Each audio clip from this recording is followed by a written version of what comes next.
This is the rhythm of change. This is the sound of redemption.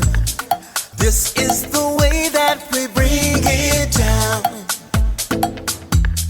Down, down, down.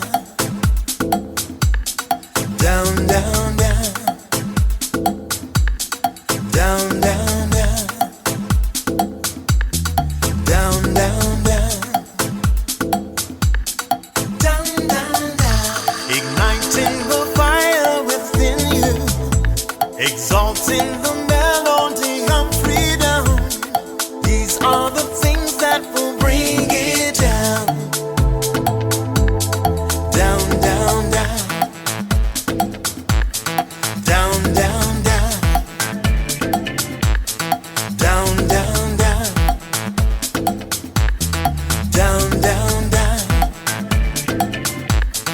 Down, down, down. So gather the faithful. Tell everyone to stand and shout loud. Shout loud. Shout loud. Let's bring it down. Let's bring it way down. Let's bring it down. Let's bring it down, down. Let's bring it down. Let's bring it way down. Let's bring it down. Let's bring it down, down.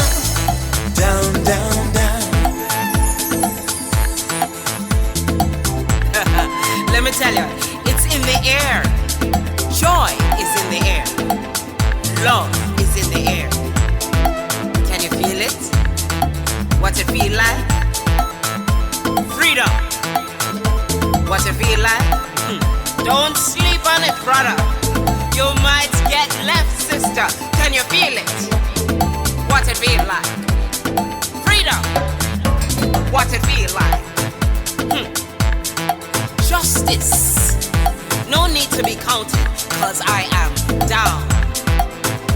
Down, down, down. Down, down, down. Down for the end of racism, for the end of bigotry, cause I am down. For the end of misogyny, that's right. For all the isms out there, just down, down, down. Let's bring it down. Rise up, people. No more foolishness, and let's bring it way down. Riding the river of change into the cries of contrition. This is the way that we bring it down. Down, down, down. Down, down, down. Down, down, down. Down, down, down. Down, down, down.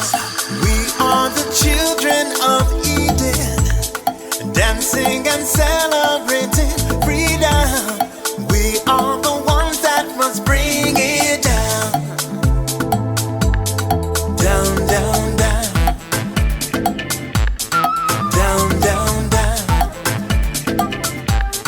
Down, down, down. Down, down, down. Down, down, down. So gather the faithful.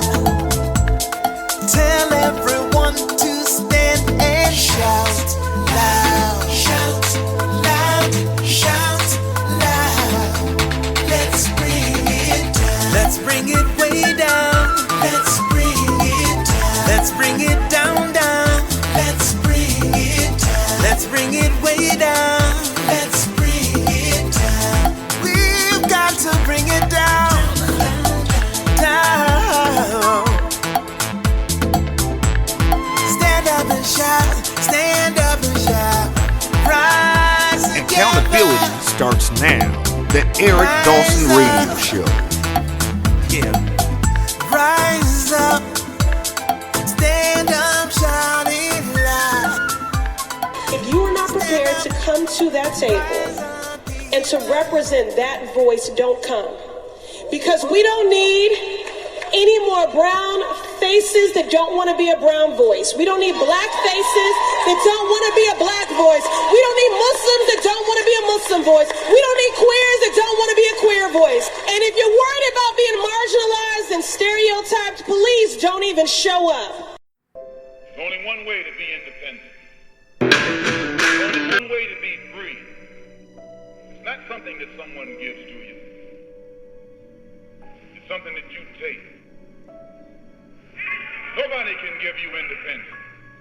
Nobody can give you freedom. Nobody can give you equality or justice or anything. If you're a man, you take it. If you can't take it, you don't deserve it. Nobody can give it to you. I'm for anybody who's for freedom. I'm for anybody who's for justice. I'm for anybody who's for equality. I'm not for anybody who tells me to sit around and wait for mine.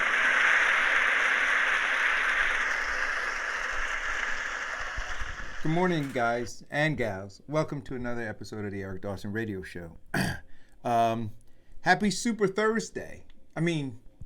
Super Tuesday. Our beloved former Vice President Joe Biden got it wrong again. Right? He called it Super Thursday.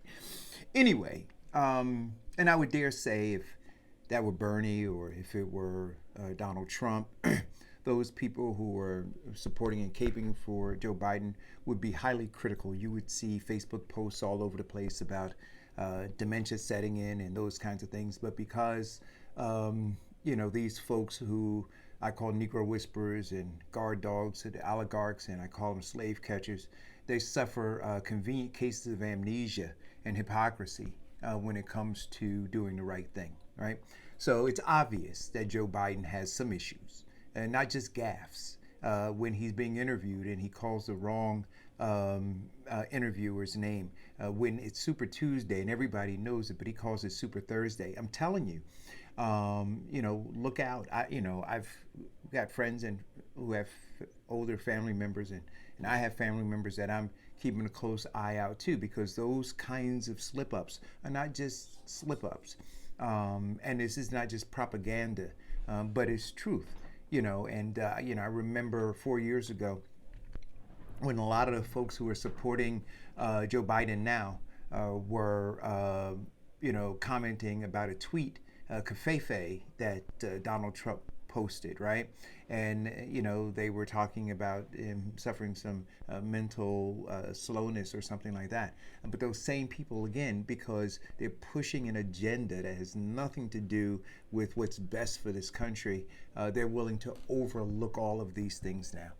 Anyway, I'm going to get to that. I'm going to get to Super Tuesday. I'm going to get to, I got a clip to play, the consolidation now to defeat the people. It's not the consolidation to defeat Bernie Sanders. It is the consolidation to put down the very movement that Dr. Martin Luther King started more than 50 years ago. That's what it is. Let us be clear. So these same people who a month and a half ago or so celebrated Dr. King, and this is why they water him down. When you hit the share button, hit the share button, guys. Thank you all for tuning in. And if you haven't visited our YouTube channel, please go there and hit the subscribe button. But when we talk about why they've watered Dr. King down, remember what I said. And this is why I wear my hat. Know thyself. Because once you know, then you're empowered in a different kind of way. So your oppressor seeks to always keep you ill-informed, the miseducation of the Negro. The Willie Lynch letter, the making of a slave. They seek to keep you ill-informed, misinformed. They seek to keep you ignorant, which is why we talk about these schools being factories of death. And generation after generation, our children are socially engineered to vote and act opposite their best interests. So, if you go back and read Dr. King, you'll understand what he fought for. And you'll understand that what you see right now, the uprising of poor people, the uprising of those who are bootless that he talked about, this is the very movement that he talked about. And when he talked about a march on Washington, what better march on Washington than millions upon millions of people following the next president of the United States who has an agenda for those who have been subjugated for far too long. This is not Bernie Sanders' movement. Let us not get it twisted.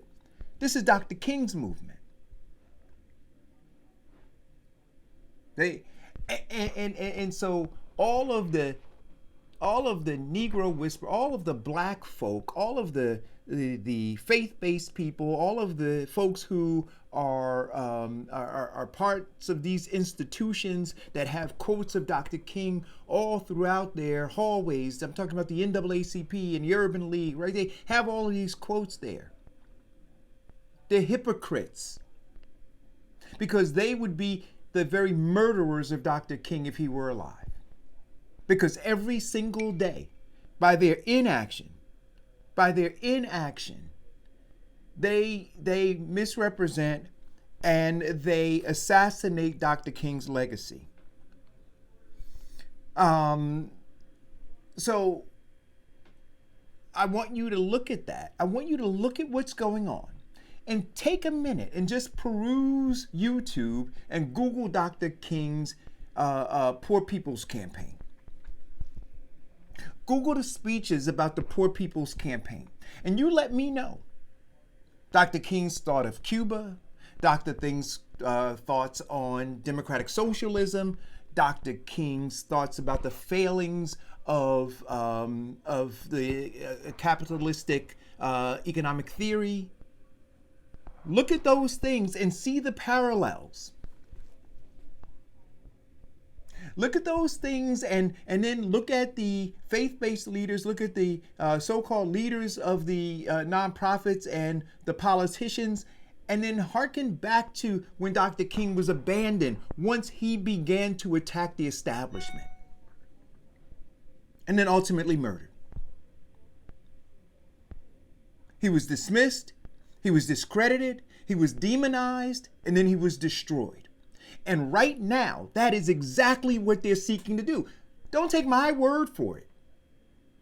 Look at what's coming out now. They're calling Bernie Sanders a communist now. You had James Carville on television calling him a communist. You had Chris Matthews, thank God he resigned, liken Bernie Sanders' movement to Nazism. Dismiss, discredit, demonize, destroy. That is the playbook of the corporation of white supremacy. It happened with Dr. King. It happened with Malcolm. And it's happening now. All over a movement of people who don't want to be enslaved.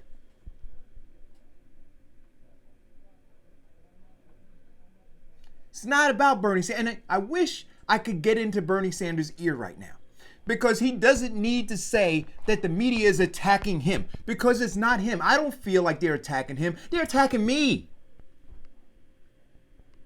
They're attacking me. I give my money every chance I get to that movement because I want better for my children. I want better for my family. I want better for my friends. I want better for myself.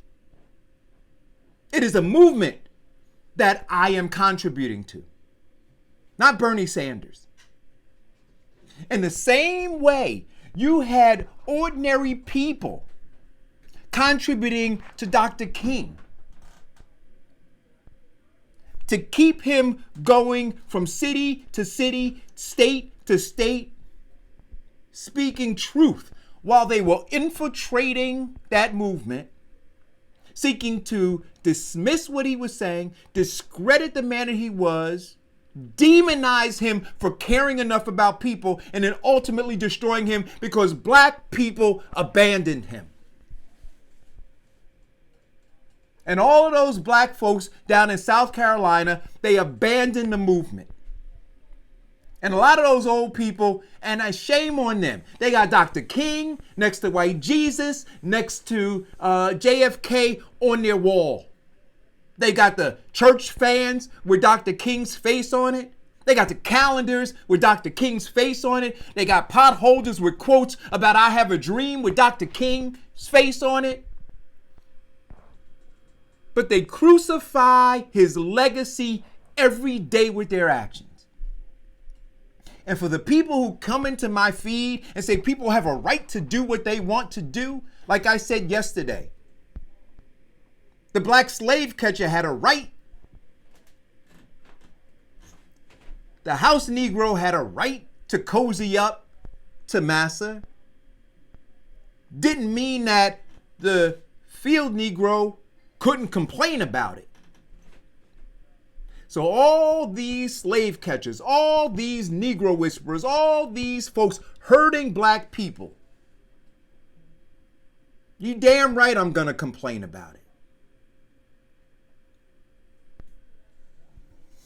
Anyway, I was gonna hold this until later on. But what I wanna say is that before I get into get back into it,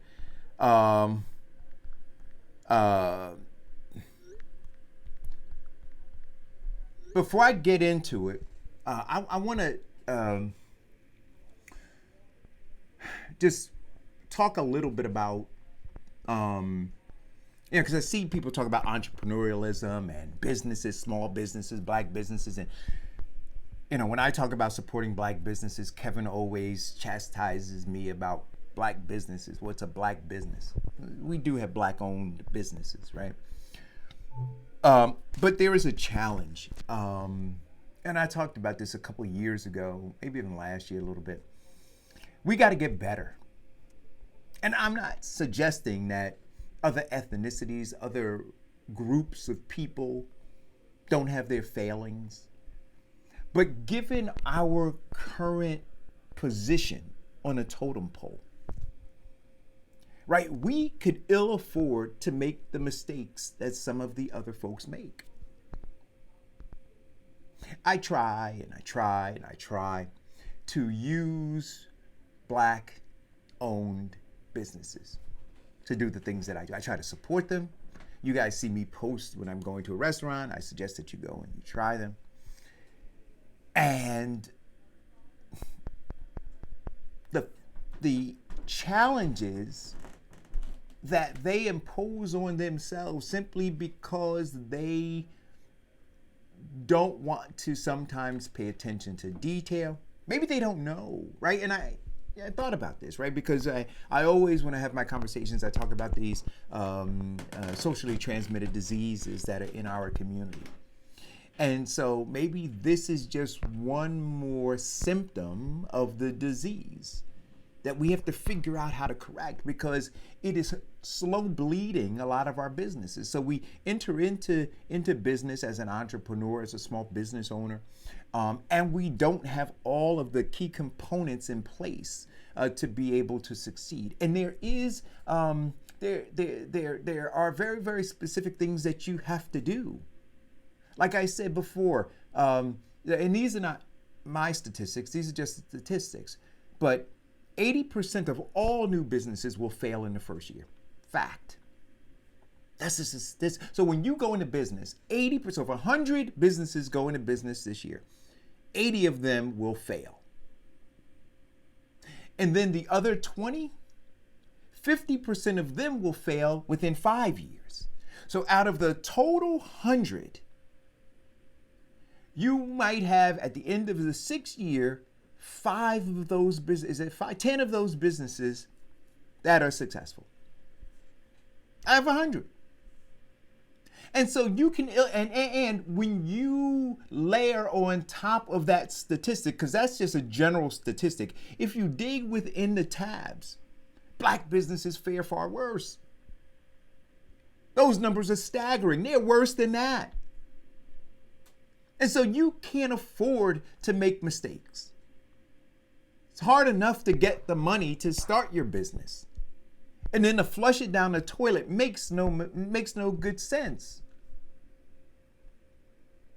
Now, I know that all of you didn't have the opportunities that I had to work in corporate America. to learn from some of the best, to work for some of the largest ad agencies and companies globally. But there are certain disciplines you have to have. Firstly, and I'll say this, as a young man that I tried to bring onto a project, and my client said, Eric, I think that the guy is too green behind the ears, but he's very talented, but he's rough around the edges. And I said, no, he'll be okay. So I sent him to the meeting. And then when he came back from the meeting, now this is a multi-million-dollar client. And the project, it's gonna be considerable if landed. And he stands to make probably more money than he's ever made on a single project. But I wanted to give him the opportunity, not only for the money, but for the exposure and for the portfolio piece. It would be a jewel in his portfolio. And so when I presented it to him, he treated it like it was a $5 contract. He didn't take the necessary time to look through the information. Like he didn't look at it as, so, and I know we say we don't get opportunities. And sometimes we do, as hard as it is. I do believe in all the statistics in terms of where black folks are on the socioeconomic level.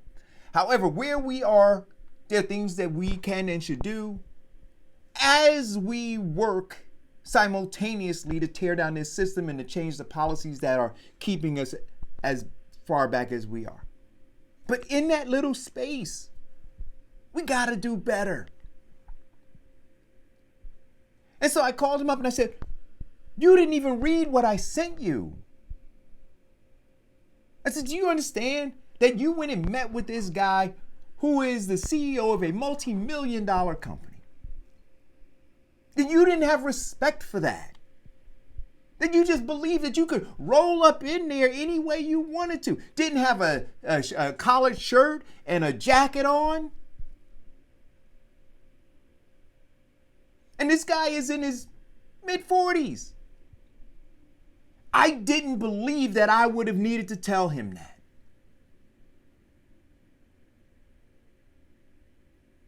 Just rolled up in there. And so when my client called me, he said, Eric, he said, I'm very concerned. I said, no. I'm going to get him in shape. And so I said to, when I talked to him, I said, look, you had a discovery meeting with the client, and what did you discover? So based on you as an expert, what are the client's needs? And so he started to repeat some of the stuff. And so I said, well, did you take notes? No, I didn't bring a pad or anything. Well, when you got there and you didn't have a pad, did you ask him for a pad and a pen?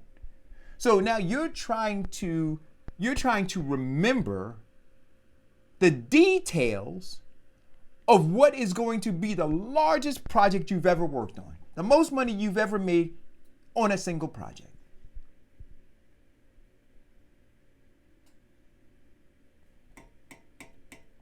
Got to do better, and I'll keep trying. So then I sent him an outline of a scope of work document. I had to explain to him what that was and the necessity for it. And then I asked him to fill it in based on his understanding of what his meeting was about. Then I got it back and it was riddled with typos. It was riddled with grammatical errors. It was riddled with just, fifth grade grammar.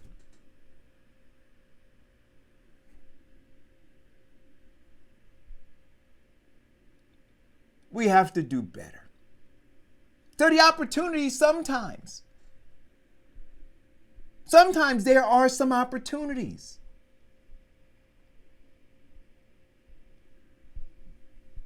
But the lack of preparedness. And then so my struggle is trying to understand why or how.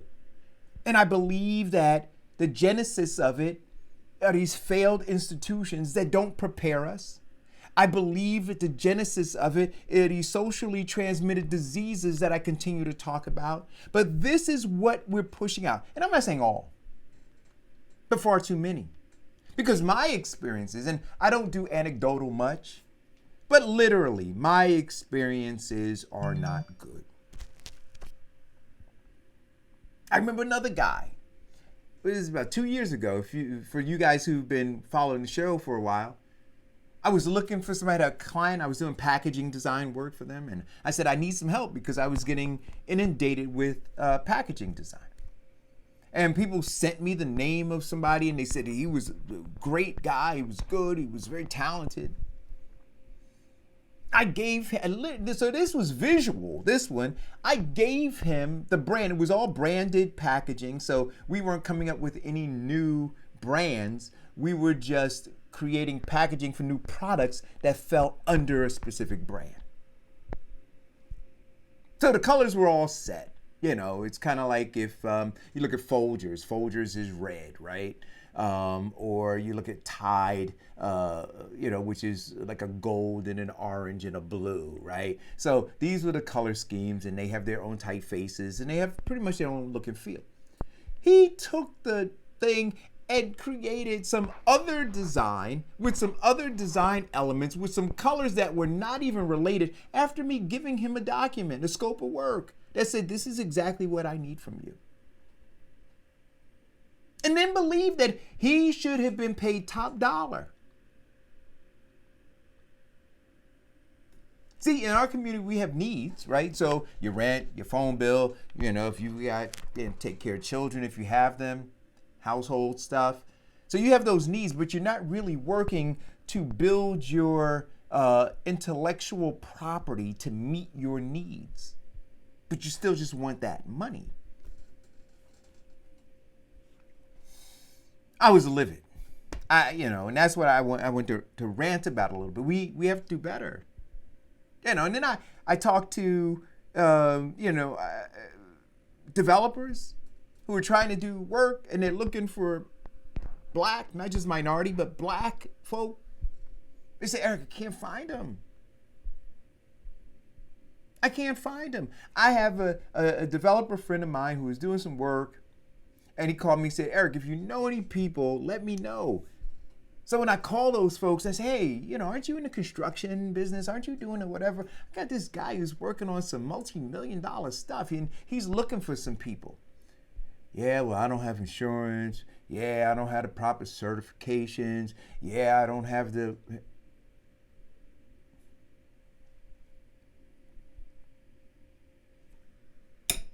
I don't understand. Anyway, let us do better. Let us do better. Back onto to this election. So I want to play this clip, if I can pull it up. And then after I play it, we'll have a conversation. Feel free to call in 908-481-5499. I'm looking for a president who will draw out what is best in each of us. And I'm encouraging everybody who is part of my campaign to join me because we have found that leader in Vice President, soon to be President, Joe Biden. If we spend the next 4 months dividing our party and going at each other, we will spend the next 4 years watching Donald Trump tear apart this country. My message to everyone, every person who's been knocked down, counted out, left behind, this is your campaign.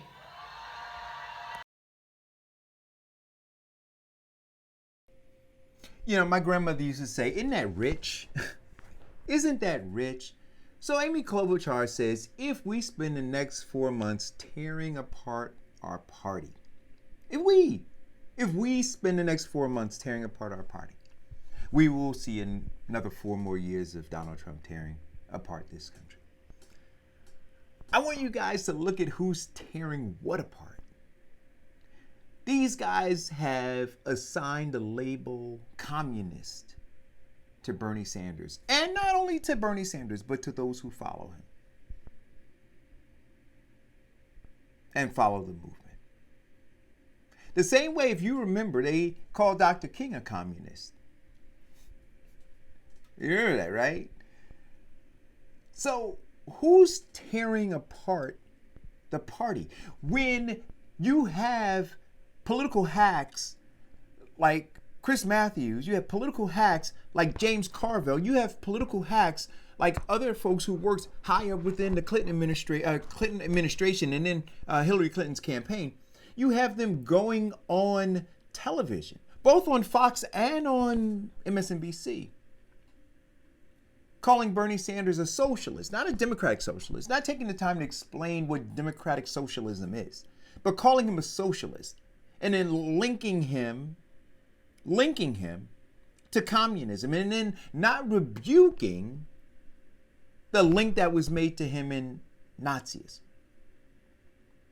Who's tearing apart the party?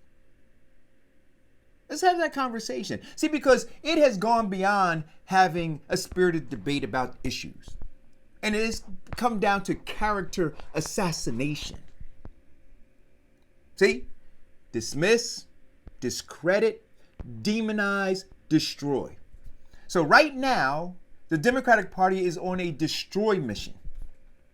Remember, they were putting out information about Bernie bots. They were putting out information about cruel bullying, Facebook and Twitter and Instagram Bernie Sanders supporters, right? Dismiss, demonize, discredit, destroy. They're on a mission to destroy right now. And why and who and why are they looking to destroy? Who are they? And then why are they on a mission to destroy? Well, they are the ones who are part of this elite club. They are the ones who are part of this elite club. I got a missed call. So I guess somebody wanted to join the conversation. So we'll see if we can get them on board. But they're part of this elite club with access. And they do not want to give up their access. And all of the people who are fighting to kick down the door to finally break free. Call back, caller, please. All of those people who are looking to fight back, they're pushing them away. And they say, no, wait, but remember what Malcolm said. Malcolm said, I'm for anybody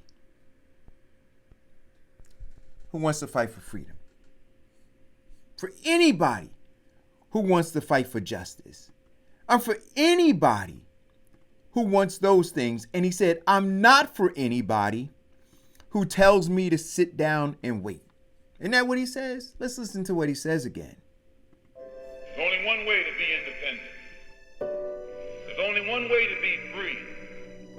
It's not something that someone gives to you. It's something that you take. Nobody can give you independence. Nobody can give you freedom. Nobody can give you equality or justice or anything. If you're a man, you take it. If you can't take it, you don't deserve it. Nobody can give it to you. I'm for anybody who's for freedom. I'm for anybody who's for justice. I'm for anybody who's for equality. I'm not for anybody who tells me to sit around and wait for mine.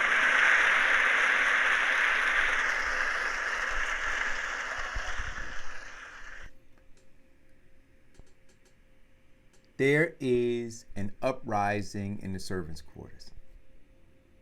An absolute uprising in the servants' quarters. 1 second, caller. Go ahead, caller. All right. I got you. Hey, good morning, Brother Dawson. How are you? Good morning. This is Vincent Squire. What's happened, Vincent? Oh, well, let's see. I'm 180, number R180 at DMV, and they're only up to 92. But in the interim, I am watching your show live. Glad that you, you're starting the day off with some very interesting points, especially blacks in business. We have to remember that being entrepreneurs, that we have our lives in our own hands. We control our own destiny. And the pathway to success is not simply opening up a business and being crazy about it or sloppy about it or even unprofessional about it, but thinking that people are just going to come to your business because it's you. No, the success is based upon your excellence, your presentation, your professionalism. That's what brings success in black businesses. You don't realize how much competition we have. I mean, I'm not even talking about globally, but locally in terms of black businesses. And I also try to contract and support a lot of black businesses, but I am sometimes so embarrassed about how unprofessional they are. Listen, man. Vincent, do you see my hat? Yeah. You see my hat? I see the hat. Right. So the hat says what? It says that as foundational black Americans, we're at the end of the line. And so when we start a business, we're at the end of the line. Right?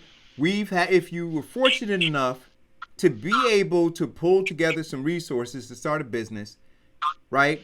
You are already at a deficit compared to the majority of your competition. That's who you are. It's kind of like running a race, right? So if I was going to race Usain Bolt, right? He's already got like a ton of advantages over me. The only way that I have a chance of beating Usain Bolt is if I run a perfect race. And then even after me running a perfect race, I got to hope that he gets a leg cramp. But I got to run a perfect race. I can't make any mistakes. See, we're running against Usain Bolts. And we're running against Usain Bolts because the system has provided for them where they haven't provided for us. Right? Correct. So that's the race that we're in. So you can't make the mistakes that they make. So Vincent, I've heard people say, well, white business does that and nobody says anything. But the opportunities that they get over and over and over again, you can't compare yourself. It's apples to oranges. It's not apples to apples. You can't make them. You can't do. Listen. You can have a white guy walk up the street with a gun in his hand. You can't do that. Right? You can have white folks speed up Bloomfield Avenue through Glen Ridge. Black person, you can't do that. See, so there are things that we cannot do, right? We should be able, it should be even, but it's not. And so we're fighting for that equality, right? That equitability. But we don't have it. And so we have to understand it, which is why I say, know thyself and then act appropriately. So you have to be, you can't make mistakes and you have to continue to fight to tear down this current construct. So you do both, but you can't make those silly mistakes in business. Can't afford it. Correct. You can't. And your mindset and your model should always be of this. You are only as good as your last presentation. You are only as good as your last show. You are only as good as your last artistic display. You are only as good as your last product. Because when it is bad and it begins to be bad forever. And it's difficult to recover from poor performance or unprofessionalism or black excellence. Do you actually think, let's look at our history and the chances that we've had at the most important seats and positions in our nation's history. They were achieved by people who dedicated themselves to that level of excellence. King, Obama, Jackson, Johnson, God, and the list goes on and on. Those were people who said that I have to make my mark because I represent a certain class of people who don't get this opportunity. I have to do it with a level of excellence that will not only erase the negative thoughts that they think of us as a people, but also increase our opportunities for justice justice, equality, and power, economically and political. Well, you know what I said That's before? the- I don't know if you were dialed into the show back then, Vincent, but I asked this very, very critical question. I said, what is the black brand? Right? Because I'm a brand guy, right? So I said, what is the black brand? And what I meant by that is this. What is the Jewish brand? What is the Asian brand? What is the Indian brand? So when you think of Indians, what do you think of? You think of mathematicians, you think of programmers, you think of doctors, right? When you think of Jews, you think of them being in real estate. At some point, they were jewelers, right? You thought of that, or tailors. You thought about them as lawyers, doctors. right? When you think of Asians, what do you think about when you think of Asians, right? And then when you think of Hispanics, what do you think about? You think about day laborers, you think about hard workers, you think about construction workers. When you think about black folk, what do you think about them? What is the brand? What is the brand? What is the So brand? when we say how What is they what see is the it, national brand? say that again. Or what is the brand in which I see, or the brand in which they see us? Well, both. What is the brand? I'm just Okay. asking generally. I'm not All like right. people, and I can't get in the thread. I wish I could be in the thread. Let me, the brand that I see is that we are a blessed race of people with incredible strength, agility. Not only that, but intelligence and creativity. We are a brand that can achieve and do what other people actually can't even dream about. We are a brand that can empower, motivate, and inspire. Because I have never seen a group of white people crying until Mahalia Jackson opened her mouth. I have never seen a group of people sit there and cheer until Jesse Owens broke the record.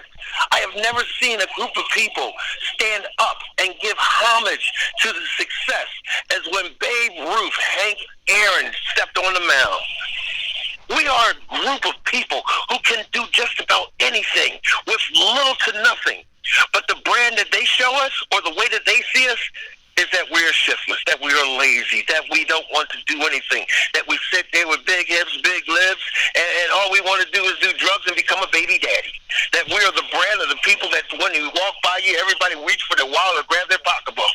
They look at us to say that, you know what, when we're driving an expensive car, we must be a drug dealer or doing something illegal. The brand, the way that they see us. But that changes every day when someone steps up to the plate and knocks the ball out of the park with their excellence. That changes the brand. When someone runs a minority-owned business and it reaches a high level of success, that changes when a brother says that, you know what, we need to wake up, stand up, be counted and voted, and we elect the person who is following our agenda. We can change how they view us when we just change how we view ourselves. We can change how they think about us when we change how we operate. Or as they say in prison, change the way you move.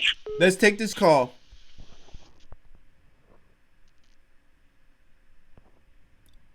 Caller, go. Caller, go. Hey, good morning, Eric. Good morning, Vincent. My man, good morning. I just want to say, don't be fooled. That's the brand that they sell us, Vincent. The brand that they see us as is the one that you see us as. And that's the reason they're selling us the one that they are selling us. They don't want us to be that great people. They know exactly who and what we are. It's what they're selling us, and that's the reason they're selling it. Because they know. And we gotta. You're breaking up, Farrakhan. Can you hear me now? I got you. Right. You know, we have to remember that. We have to remember that we create our own brand. And that's the problem that black folks fail to have. We don't, like Eric said, when you're talking to somebody and they say, well, white folks get to do it. Don't worry about white folks, man, black people. Our brand, we create that. We don't base our brand on anybody else. Let's base our brand on ourselves, on what we know we can do, not what we see somebody else do. That is the number one problem of black America. Everything we do is because we are watching somebody else do it, so we're doing lesser than we're able to do. right? We adopt everybody's negative habits because that's what they show us. That's what they put out there of white society, of the Asian society, of whatever society it is. They put out a brand for us to accept, and then we lower our standards to that. We are greater than them all, and they know that.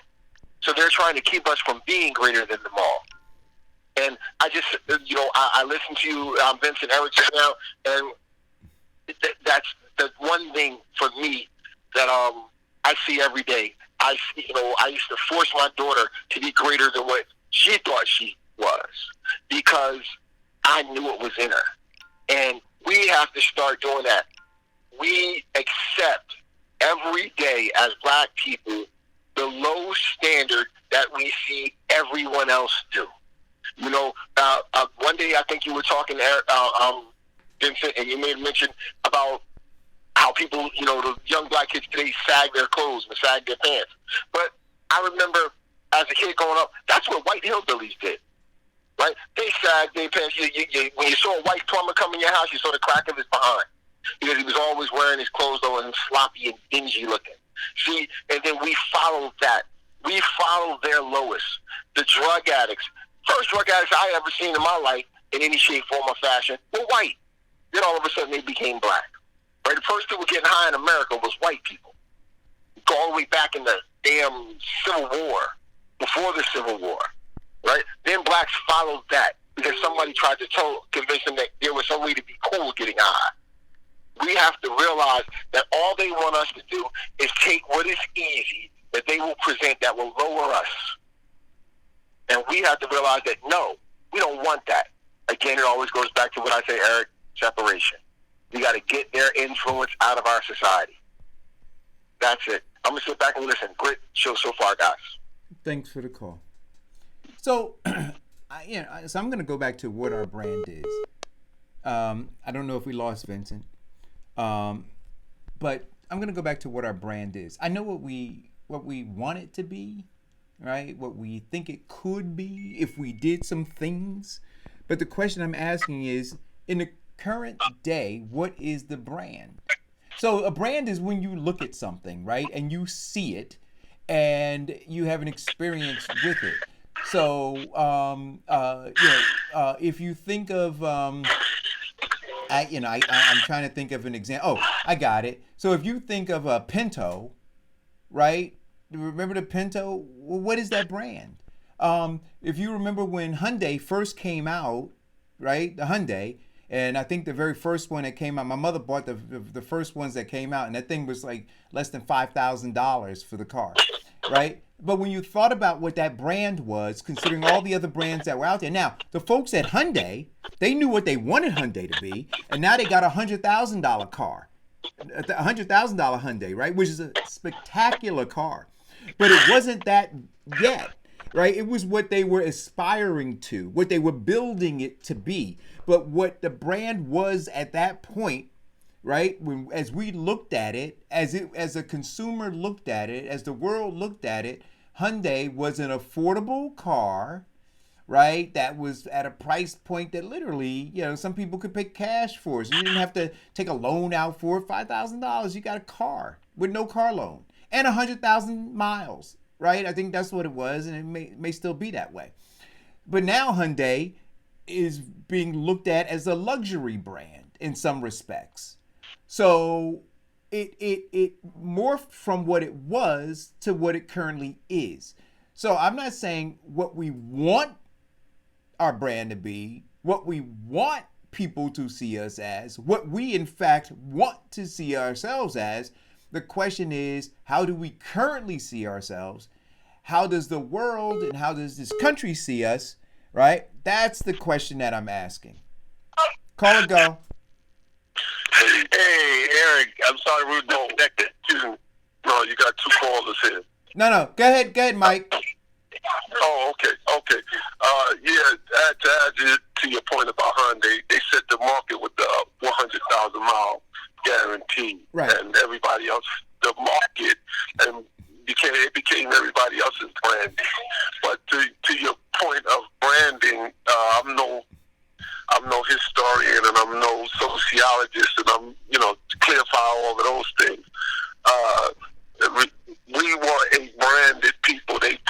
matter of fact, if we still have our slaveholders' names. Ah, there we go, Mike. There we go. From how the world sees is that these people can be capitalized on. It's like how a Bloomberg can come in and put $250 million and make himself seem so viable for us, and without no return, we are just being capitalized on. So we are people that have been branded, and we still wear our scars of that. And on top of that, we haven't elevated ourselves to a position that our money circulating don't enrich our community. Even our elected politicians end up letting all of our wealth, that's small, even as a poor people, you have wealth, it leaves your community. So I think our branding is one that is to be capitalized on. It's not that we've integrated into capitalism, if you know what I mean.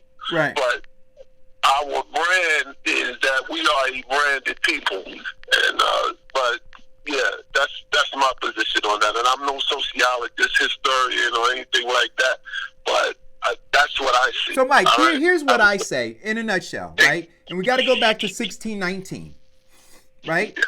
When the first 20 Africans were brought to Virginia and enslaved, I keep saying this, guys, they were not brought here to share in the wealth and prosperity of this country. They were brought here to be the commodity to the wealth and power of the corporation white supremacy. That's how they branded us when they brought us here.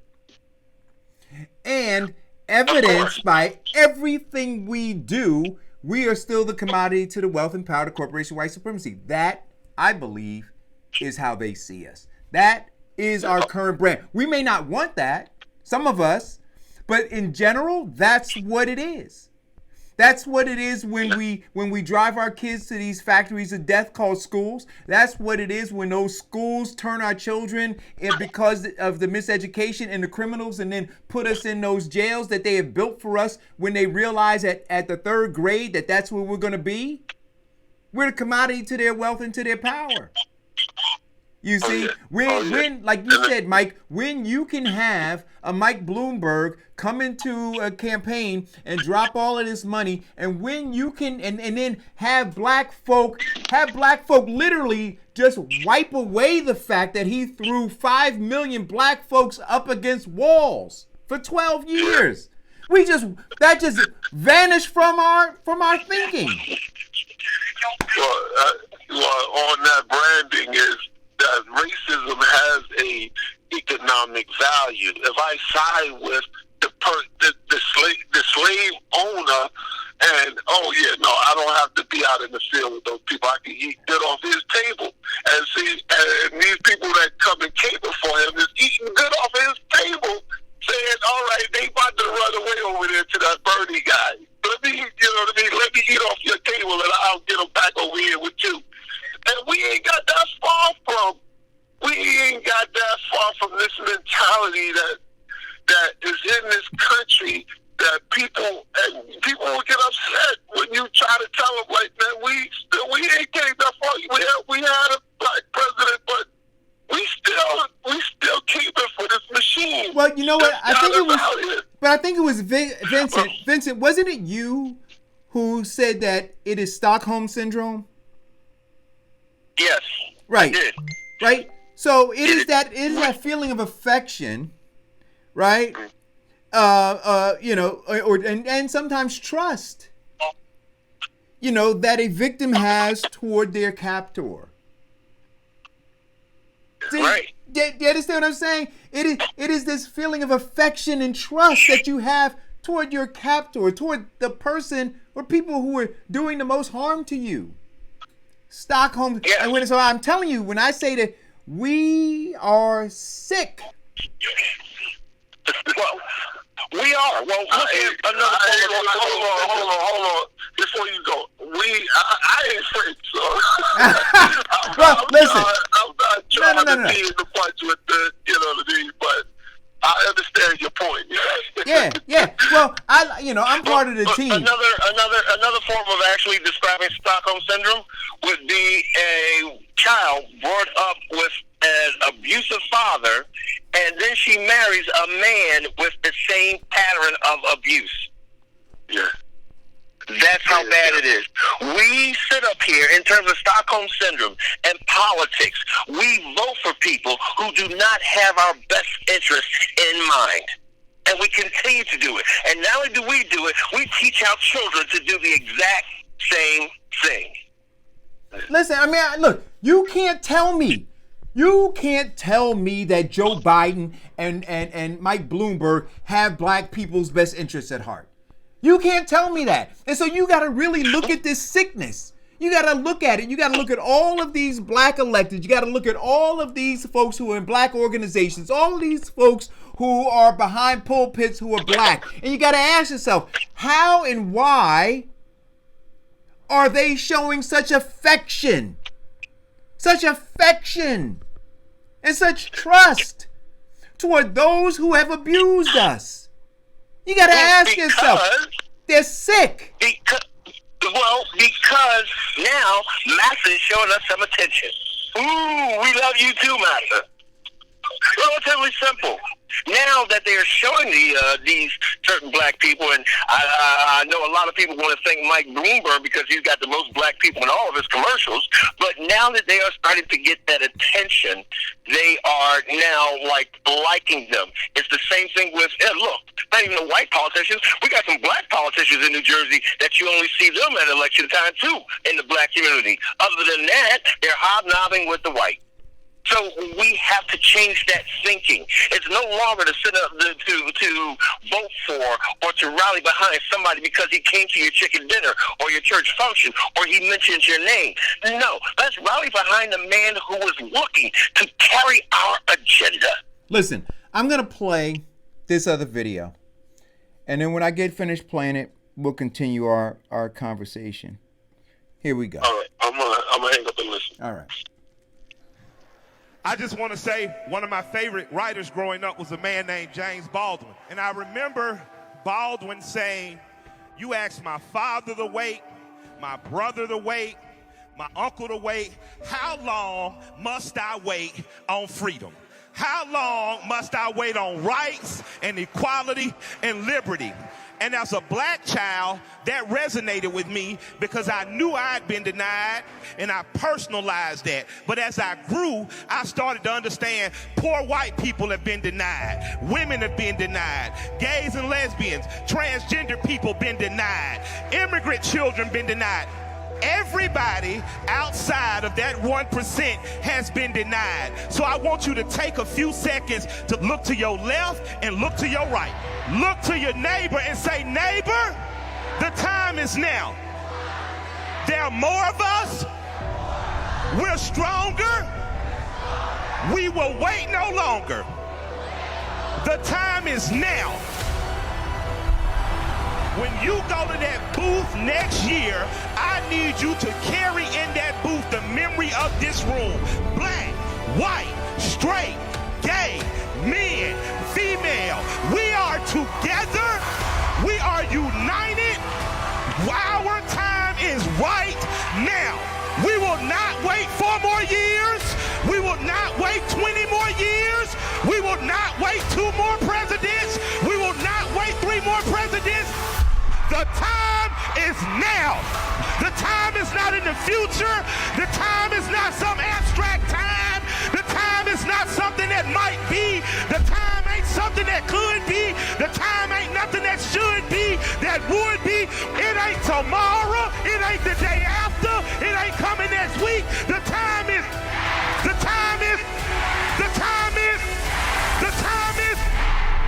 Senator Bernard Sanders will be the next president of the United States of America. Thank you all.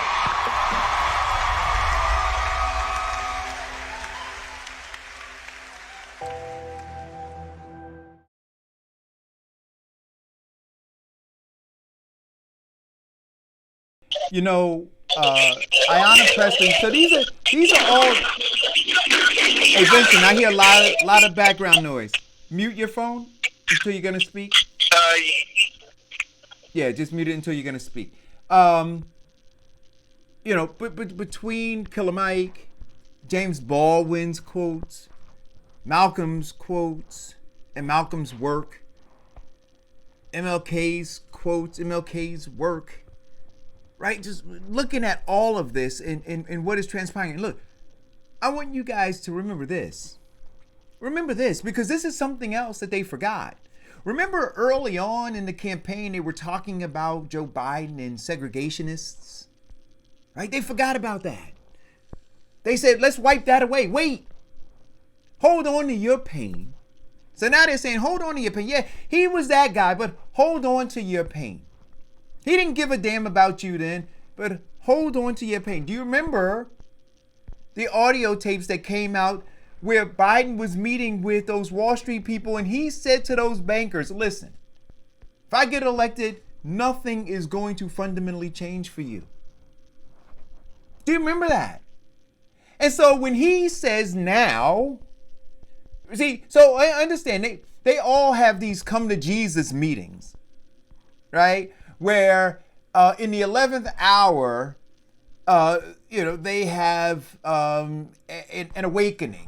So Bloomberg had an awakening in the 11th hour, just before he was going to run for president, just before he wrote the check for, just before he wrote the check, and just before he announced his presidency, he had an awakening that said what? Oh, stop and frisk was bad. Come on. And now Biden says what? Yeah, I did all of this stuff I did. But you know what now? I want you to wrap Obama around me when Obama won't wrap himself around him. Now I got my problems with Obama, but Obama won't even wrap himself around Biden. I want you to hear what I'm saying to you. Vincent, do you understand what I'm saying? So this is how sick black folks are. This guy is going around caping and attaching himself to Obama to get the emotionalism from the black community, whoever that is, wherever that is, because we're monolithic in our thinking. We all think the same, don't we now? You know, we hearken back to him singing Marvin Gaye. That's where we are with Obama. And the wink and nod he gave us as he did the two-step off the Air Force One. And so Biden comes and brings all of that emotionalism into our communities, into the black churches. And folks buy it. But Obama's nowhere around him. And we don't even have the common sense to ask why. We can't even look and say, well, wait a minute. This guy is...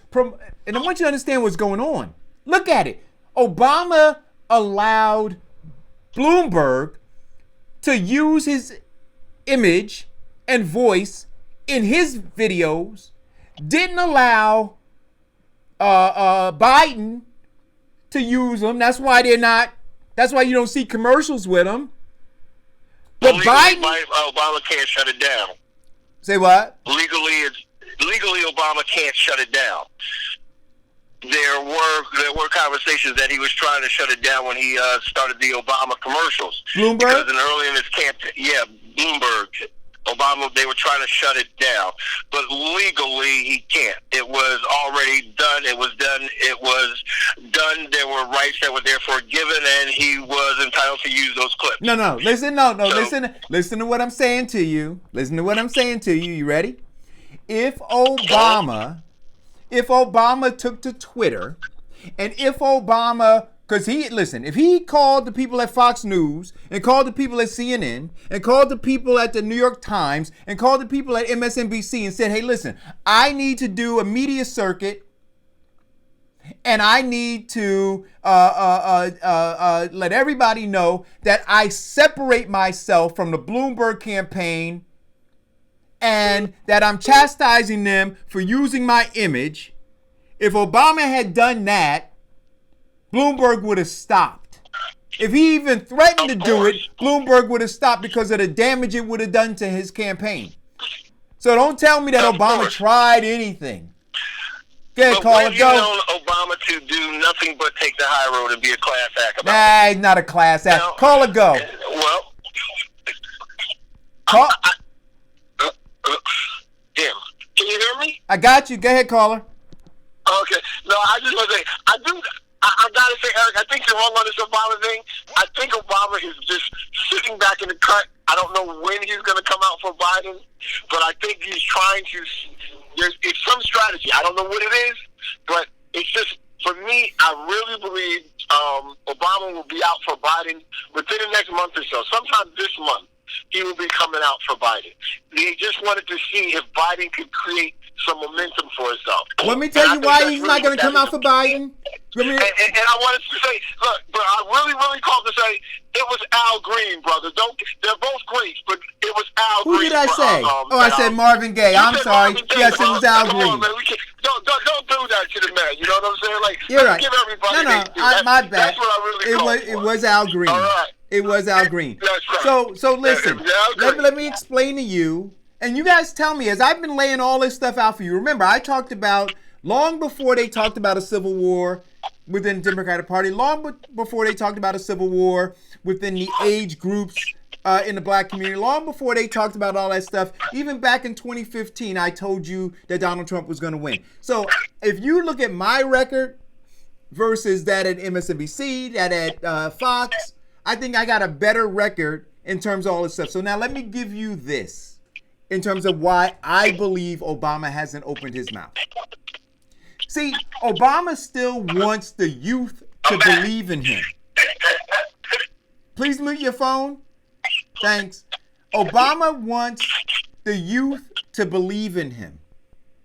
And the youth right now are with Bernie Sanders. So follow what I'm saying. See, it's the youth that Obama inspired. The youth.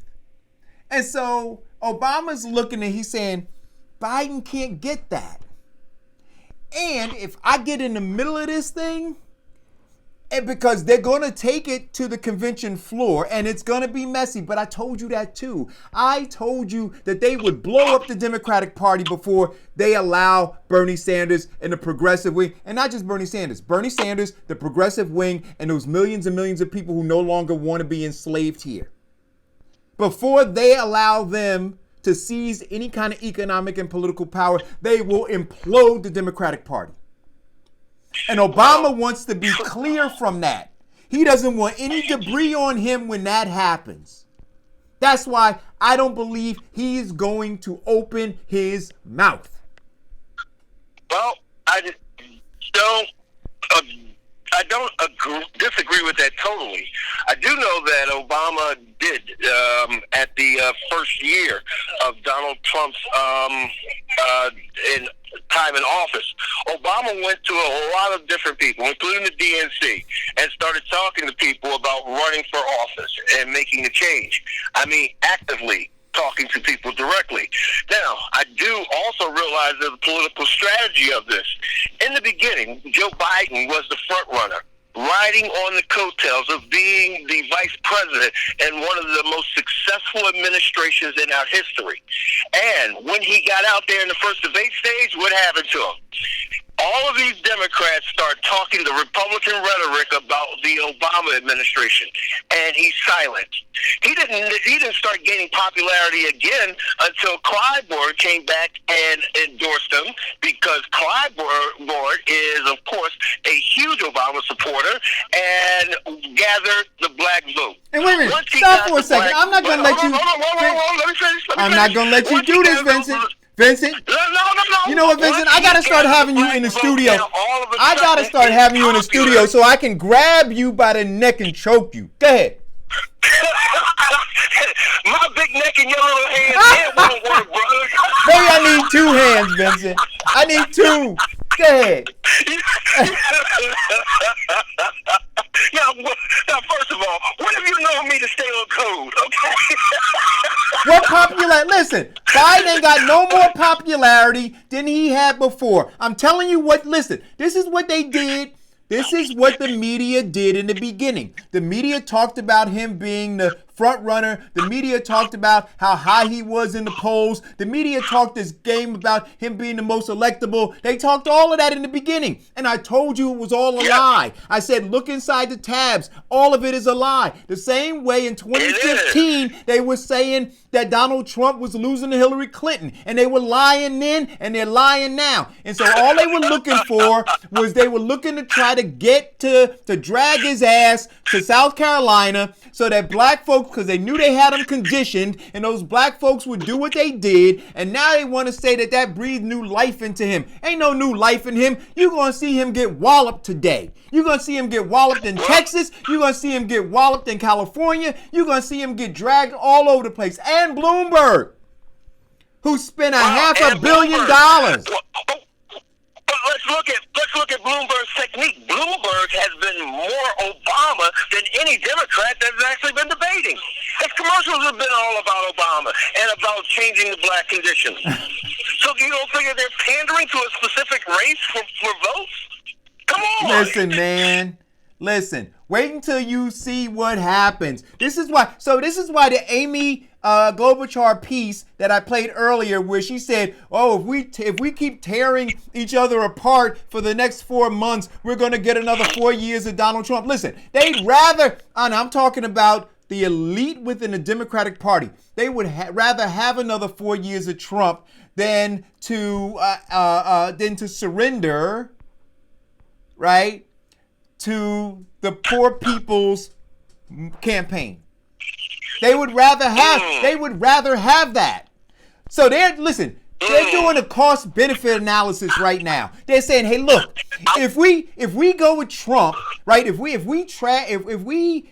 blow up the poor people's movement, right? Then what do? We're going to put doubt in these young people, right?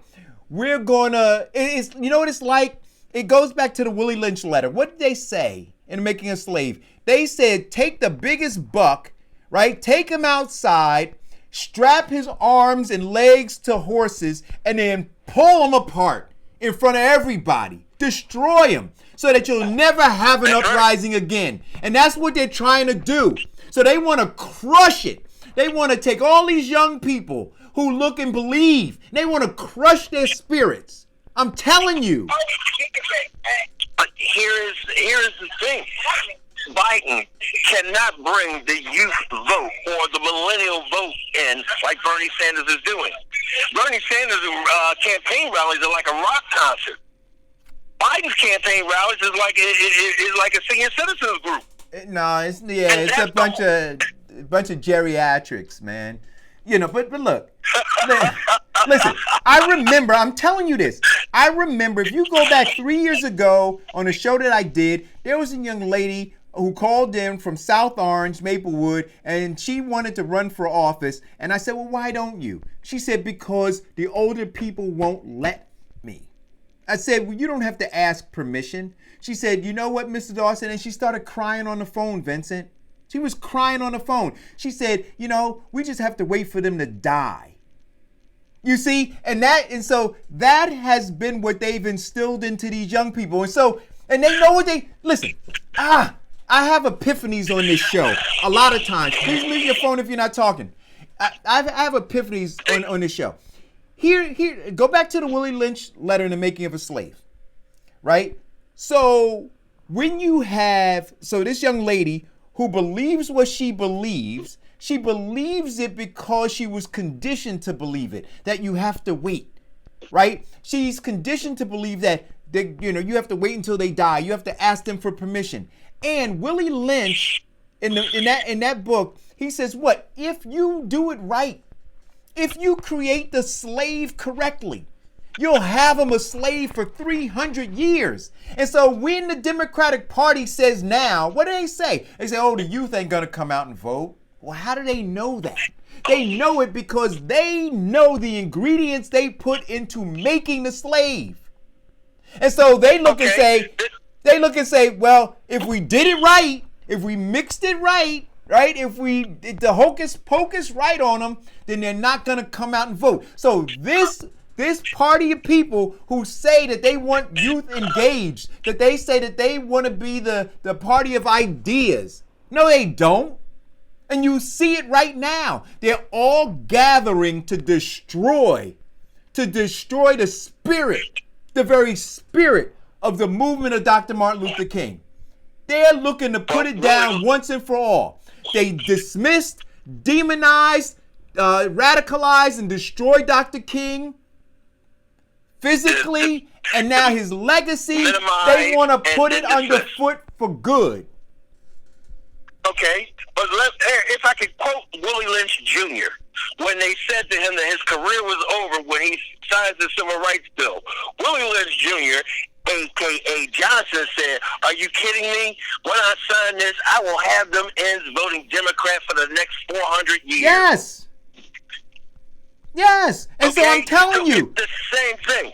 It's the exact same thing. But listen, here's the thing that a lot of people don't understand. Once you wake up from that Stockholm syndrome and romanticizing your oppressor, you become free to understand how failed your ideology was. You also become motivated to make changes. One of the big reasons that I'm running, and a lot of people said don't run because you can't get because Booker's in the seat and you know he can't be beaten. You have to wait for him to step down or die. Like no. You don't understand politics. Politics is about change. People get tired of the same old.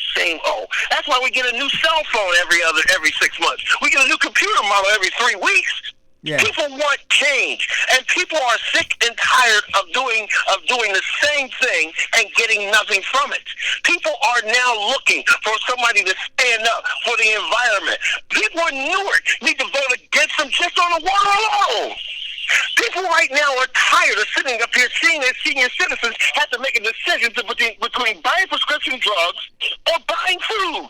People are tired of now having their parents having to live with them because they can't afford the taxes on a house that they have paid off.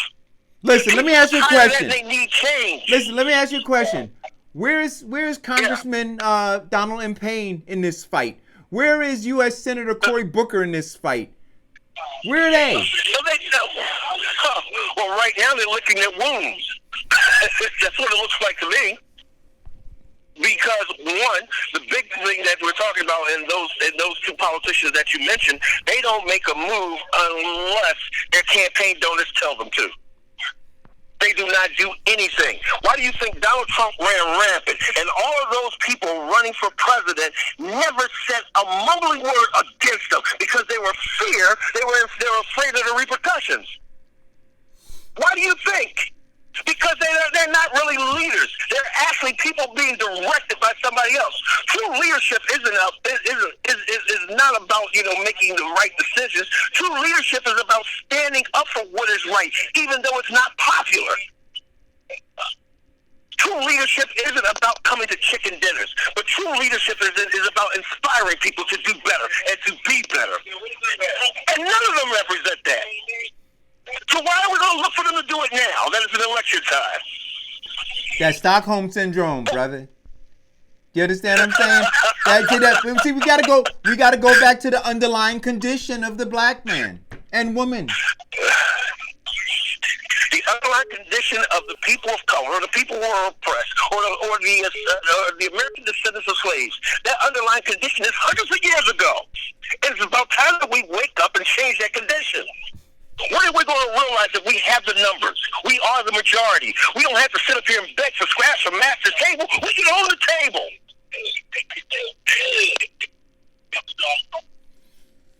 When are we going to wake up? When are we going to stand up? And when are we going to make our voices heard?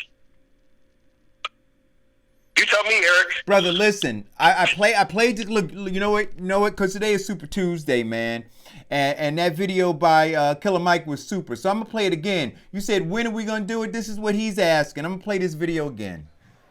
I just want to say one of my favorite writers growing up was a man named James Baldwin. And I remember Baldwin saying, you ask my father to wait, my brother to wait, my uncle to wait. How long must I wait on freedom? How long must I wait on rights and equality and liberty? And as a black child, that resonated with me because I knew I'd been denied and I personalized that. But as I grew, I started to understand poor white people have been denied. Women have been denied. Gays and lesbians, transgender people been denied. Immigrant children been denied.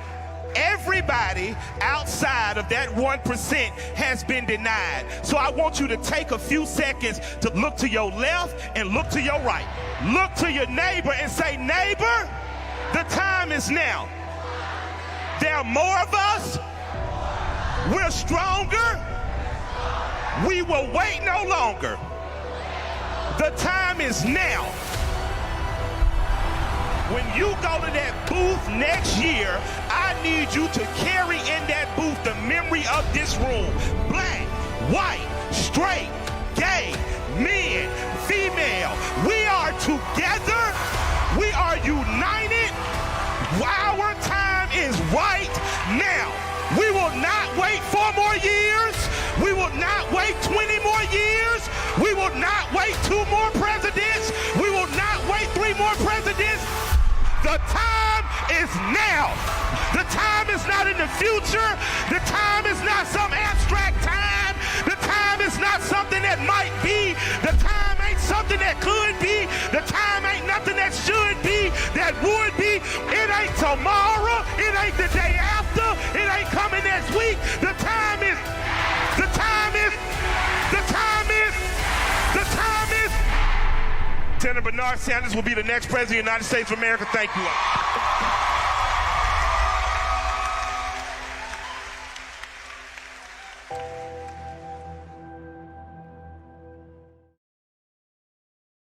So listen, the revolution isn't coming. The revolution is here. The revolution is here. So when we hearken back again, listen, know thyself. Understand history. This is the Poor People's Campaign. Right. This is the Poor People's Campaign. And I challenge anybody.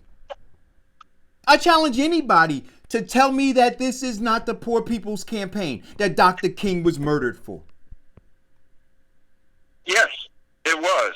And so now, For the poor people's. Go ahead, Vincent. Well, you see, the Poor People Campaign was easily being deterred and being changed into the actual presidential campaign, in which, since Dr. King was in it and grassrooted, that's what it was going to become. That was the theory by a lot of King insiders. The reason that he was assassinated because of his attempt to run for president. And not only that, but he had momentum, motivation, and he had a lot of new people who got their civil rights to be allowed to vote for him. They were looking at that change of power, and which gave them the greatest amount of fear. The descendants of those in whom they depressed are now not only sitting at or knocking on the door to power, but being able to sit on a throne. That was the big change. That was the big reason they got him killed. That is why he was assassinated. And once that happened, you remember the Willie Lynch letter where you take that big strong buck and you cornered him in front of everyone? Right. When he was assassinated, that took a lot of wind out of a lot of sails. Right, and you know what?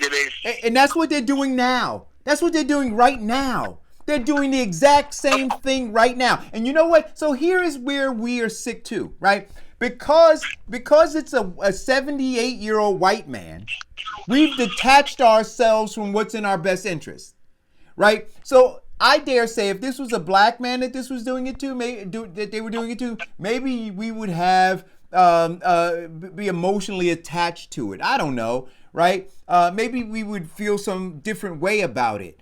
Maybe we would make the linkage between this movement and the fact that it's a continuation of the Poor People's Campaign. Maybe we would do that. But maybe because Bernie Sanders is 78 years old and he's a Jew, maybe we're not sophisticated enough in our thinking to be able to connect those dots. But I'm saying, look at all of the things. So now when you have Claiborne, Fish Fry Claiborne, calling him a socialist, He knew Dr. King's fight. He knows Dr. King declared himself in 1952 a Democratic socialist. A Democratic socialist. So my question to Fish Fry Claiborne is this: what do you think about Dr. King? Is Dr. King a communist? Do you understand what I'm saying? Do you understand what I'm getting at? So all of these people who went and celebrated and talked about how they marched with Dr. King, how they did this with Dr. King, how they did that with Dr. King, right? So I'm saying Dr. King declared himself a Democratic socialist. Dr. King challenged the very theory of a capitalistic economy. He said it don't work. Yes, he did. And part of calling this Bernie Sanders a socialist is because they prey upon the ignorance of a lot of American people. They confuse socialism with communism. And they're totally different issues. Communism is the ability of the government taking over and seize power and control of every asset based on human interest. And we have that too. It's called eminent domain. Right. But we don't exercise it as much. But here's the point that I'm trying to. Socialism is the ability to.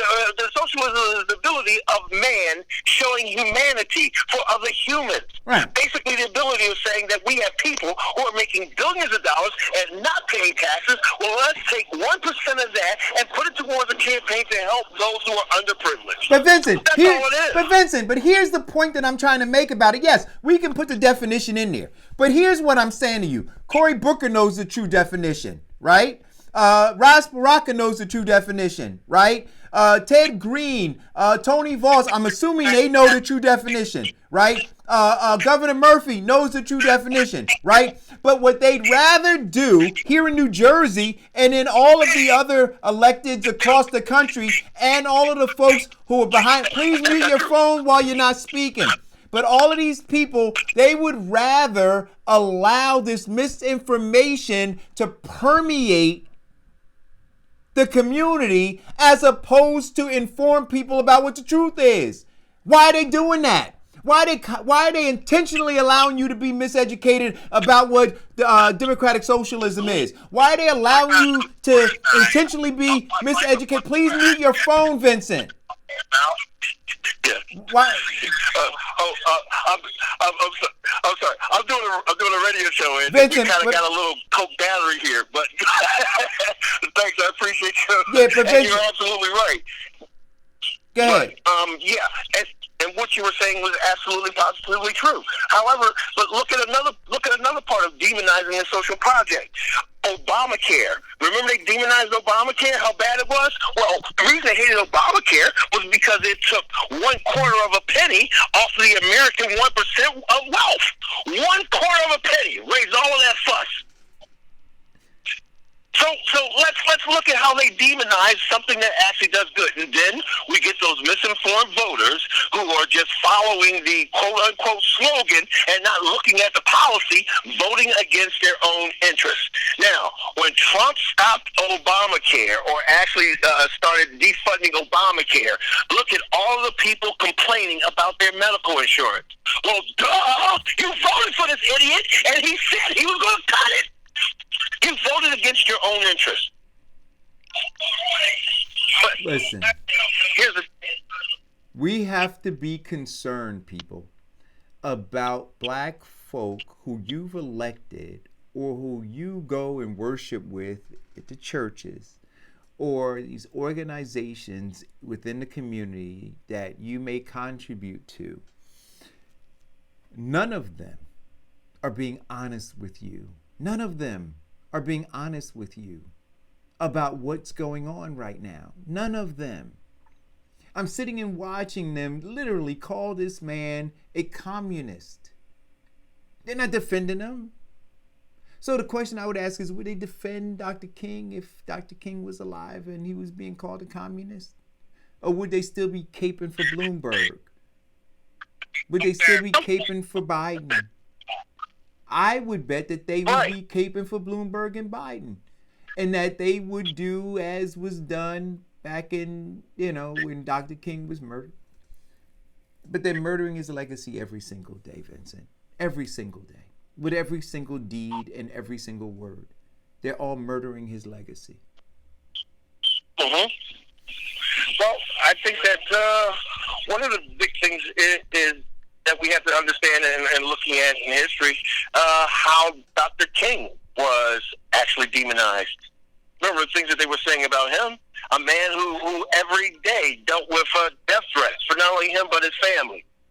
Yet, one thing that I love about Dr. King is he stood strong to his principles and his beliefs. He stood strong and was brave, in fact, in facing that every day. Yet, moving forward to bring about change, social change and social justice for a lot of misinformed and underrepresented people. But the sad part about it is that after his legacy, now we're actually going into 50 years. Yet we've made very little progress as a group. That is the sad thing about it. Why? Because of the Willie Lynch. Everybody looks at this. When a leader gets up to make positive change, they find some way to kill him. Either they kill him physically, or they kill his reputation, or kill his spirit. And that's why we don't get people to stand up and run. That's why we don't get people to stand up and fight for what's right. Because they are afraid of that death. That's why I'm very proud of you, standing up and fighting, broadcasting it on your radio station, waking people up and showing them what is truly happening. Also, I'm proud of you, the fact that you are running for office, and you are a man who is strong to your convictions, dedicated to make that change. You have to keep up the good fight, because in your excellence in doing this fight, you are motivating others to do the same. And when we get enough people who become unafraid of their captors and willing to stand up for their own rights, we can change America and the concepts. We can stop this overrun of capitalism, and then capitalism becomes more and more a financial dictator of our rights and legislation. When we get people who are now, as they say now, getting their dog in the fight, we now have the numbers to make the changes needed to correct those wrongs. There's no way in the world that we should sit up here and have what's called the actual financial equalizer that they call minority business contracts. When in the minority business contract, the biggest recipient of government minority contracts are white women. Where's the balance in that?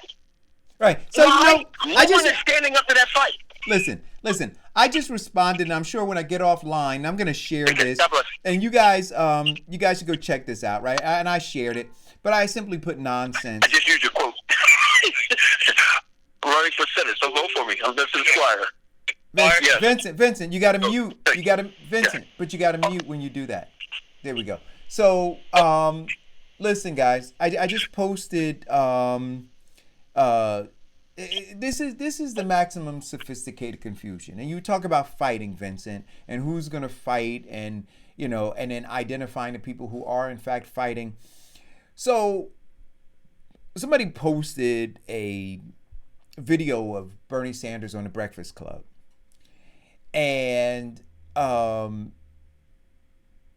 Bernie Sanders was asked, what has he done for black people? So I want you to understand, Bernie Sanders was the mayor of Vermont, right? Vermont is 90% white, right? So you got somebody asking, a mayor of a community that was 90% white, what has he done for black people? Then when he was a congressman for a district that was 90-some% white. And you're asking him, what did he do for black people, right? And then you got a guy who's senator who's representing a group of people who are up there. And so this is the fascination for me. You're asking this guy who has a group that he represents, and though he fights for them, and then where there's overlapping, right, and the ability to maybe do some things with some other people, he may do them, but he fights for them. But we see a history of fighting for poor people in general, right? You now want to be specific and say, what has he done for black people? And I'm saying to you, have you asked your local mayors? Have you asked your local senators, state and U.S.? Have you asked your congressmen and women? Have you asked your district leaders that you vote for? Have you asked your board members? Have you asked any of them what they've done for black people? But you're asking this guy, the 78-year-old Jew, what he did for black people. We're sick. Are you kidding me? Are you kidding me? So if you say to me that is the litmus test by which you are determining whether or not you're going to support any elected official, then you shouldn't have voted for anybody. You hypocrite. Are you kidding me? Oh, brother, my number is 908-481-5499. Give me a call and let's have a discussion about that. Are you serious? Of course. Well, wait a minute. Well, someone came to me and said, "Well, you're running against Cory Booker. I can't sign your petition." They said, "Why?" Well, because Cory Booker, he comes by every now and then, to our neighborhood. And he shakes our hand and he talks to us. I said, "Well, great. Now, explain. The next time you see Cory Booker, ask him why New Jersey is 50th of all the states in terms of getting federal money back to the states." 50th. That means that we get 1/2 of 1 cent of our tax dollar that goes out comes back to the state of New Jersey. 50th. Do you know what we could do with some of that money? We can improve our schools. We can improve our highways and infrastructures. We can put programs into place in the state of New Jersey where our seniors can get discounts on medication. We can do something to give them tax relief on their properties. 50th. But yet, she doesn't want to vote for me because I want to change that. But she will vote for him to keep that going. 50th. For a man who was mayor, he knew the problem with Newark's water and did nothing. I tell you, listen, here, this is the nonsense, right? So we're conditioned to settle for less, but we want more as long as somebody else is going to do it, right? So our less is that we'll vote for black people who don't have black voices, right? That's our less. But we want more. But we want some white man to fight for it that we didn't even elect, that we didn't give a dime to when he ran for office, that we did nothing for. And we say, well, what have you done for us? Meanwhile, we don't do anything for ourselves. We walk over the filth in our communities, right? We drive our kids to these factories of death. We line up to get water and not fight for the fact that, we're being served water that has cancer carcinogens in it and is lead contaminated. We don't argue any of those points. What has he done for you? What has that guy down at 920 Broad Street done for you? But lie to you and serve you dirty, filthy water. What is that guy who is in position to do something for you? What has he done for you? If you can't think of it, then maybe you should be voting for a new person. As Einstein said, insanity is the same person doing the same thing, expecting a different result. We vote for these politicians to look out for our best interests. They come to our place and we give them praise and pat on the back because now we've got a senator in our presence. Yet we vote for them looking to make changes, and they do the exact same thing they did before. Nothing. Insanity. But when I tell you, Vincent, when I tell you that we are the most unsophisticated voter, right? We are the largest voting bloc for the Democratic Party, the most loyal voting bloc for the Democratic Party. We are Democrat before we are black, but we are the most unsophisticated voter as well. Yes, of course. Because there are two things with the black community in voting. First of all, they don't vote for people who have their interest. They vote for people who they think is going to win. Second thing is that they don't even, and the people that they do vote for, they don't hold them accountable to their rhetoric and promises. When a politician comes and shakes your hand and he says that I'm going to change your schools or improve your quality of life, when he gets in office, you should be reminding him of what he told you. We don't do that. Hey, Vincent. Oh, but we do show, yeah. So, no, finish that thought first. Vincent? Oh, I don't know where Vincent went. He'll be back.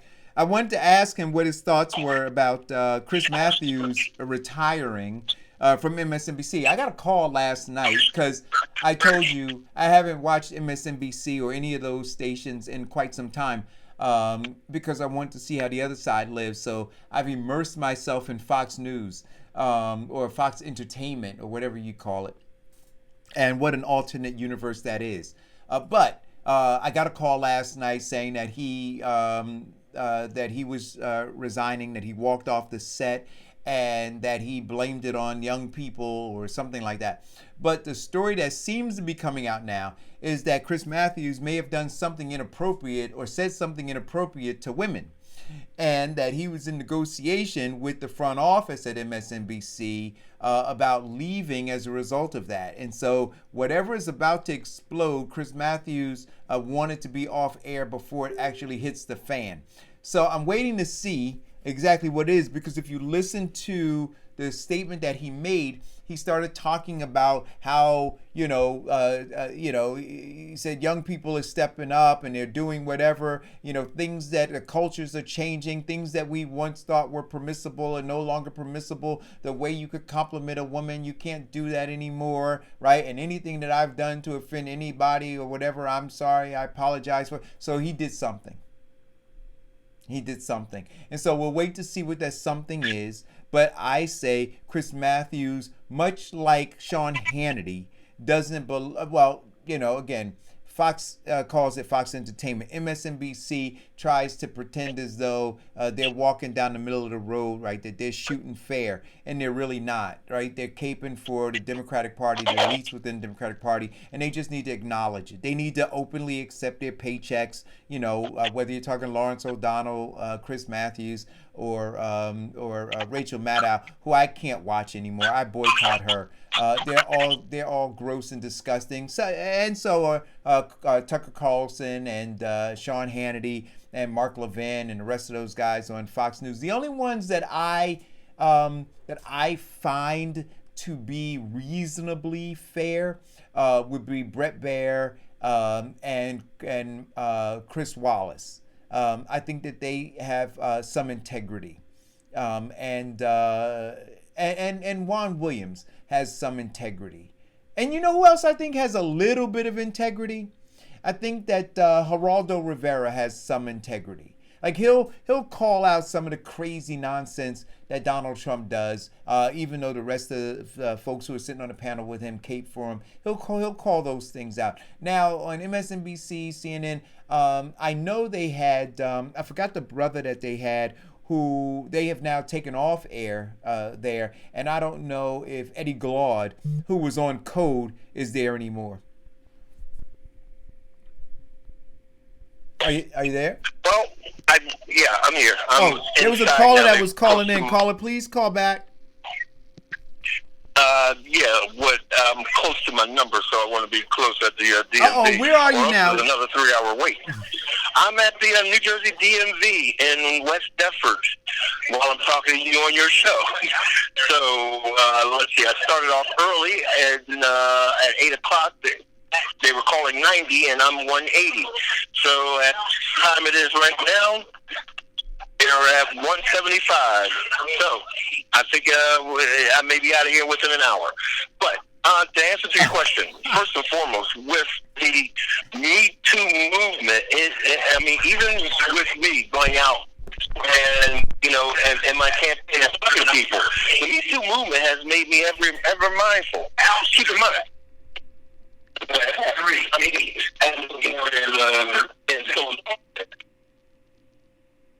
Family, you learn that you don't shake anybody's hands because that's impersonal. You give them a hug, and you always consider people family. But see, what the Me Too movement has actually did was take the personality or the personalness out of actual campaigning in society itself. Because, sometimes I'm a little leery of, do I hug, don't I hug? Or, do I shake hands? You're always making eye contact with me, but if your eyes don't wander. Because a woman may think of you as actually undressing her with your eyes. You are always making sure that you either have the right cologne or not too much cologne, because that affects people as well. You make sure that your hair is either, completely done, and then you get comments about it's done not the right way. It's either I'm wearing a tie and they're complaining, or I don't wear a tie and complaining. What I decided to do with this campaign is stop listening to all of the rhetoric, all of the critics, and start being more myself. If people don't like me because I'm a human being who has compassion and care about people, then fine. Don't vote for me. You can vote for that same guy who hasn't done anything for you anyway. If people don't like the fact that I am personable and love people and do not mind engaging people with a hug, a handshake, and a hello and a big smile, then fine. Don't vote for me. But if you want what I'm looking to do, I'm going to pat on the back by a woman. All right. You're breaking up, Vincent. Let's take a call. Call and go. Caller. Hello? Yep. Caller. I'm here. Go ahead, caller. Yeah, you wanted me to call him. It's Cesare. Oh, hey, Cesare. So listen. So Vincent, this was Cesare's post. So here's the deal, Cesare. And I was trying to type to you as I was doing the show. So when you ask so when Charlemagne the God asks a 78-year-old white guy, he may have been 77 at the time of the interview, right? 78 now, who was elected by a predominantly white electorate, right? What he should have asked him is this, Cesare, because he was intellectually dishonest. He should have said, how committed were you to help solve the problems of your constituents? See, those people who elected you, because when they elect you, just like when I say no black faces without black voices, right? So if I elect somebody, I want them to do things specific for black people. So now if a white person says to a mayor in Newark, what have you done for white people? Well, that's kind of weird, right? Because we're electing him to do some things specific for us. So in Vermont, when he was mayor, that's what they did. They said, hey, here's some very specific things we want you to do. This is why we're voting for you. This is the makeup of our community. Here are our specific issues. They weren't black issues, right? So he was handling those. Then when he became congressman, he was handling those issues of those people who were his constituents. We weren't his constituents. It would have been odd for him to run on a campaign of solving black people's issues while he was running to be a congressman in Vermont.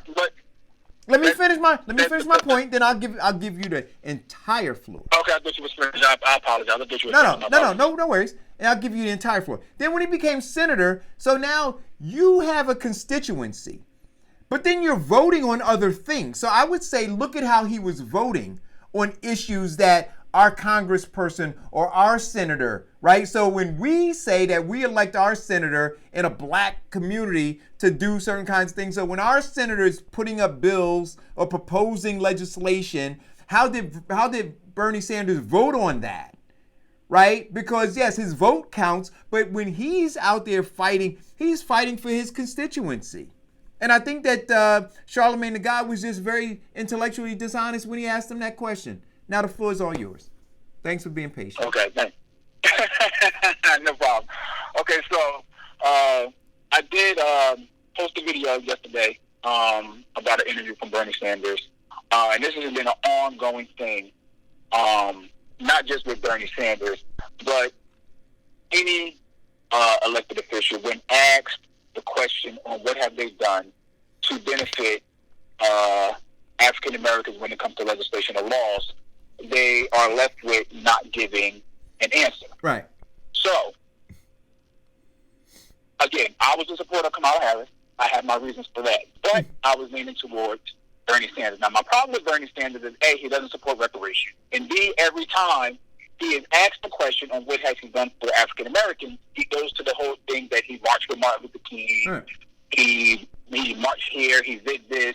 He endorsed Jesse Jackson in 1988, et cetera, et cetera, et cetera. Mm-hmm.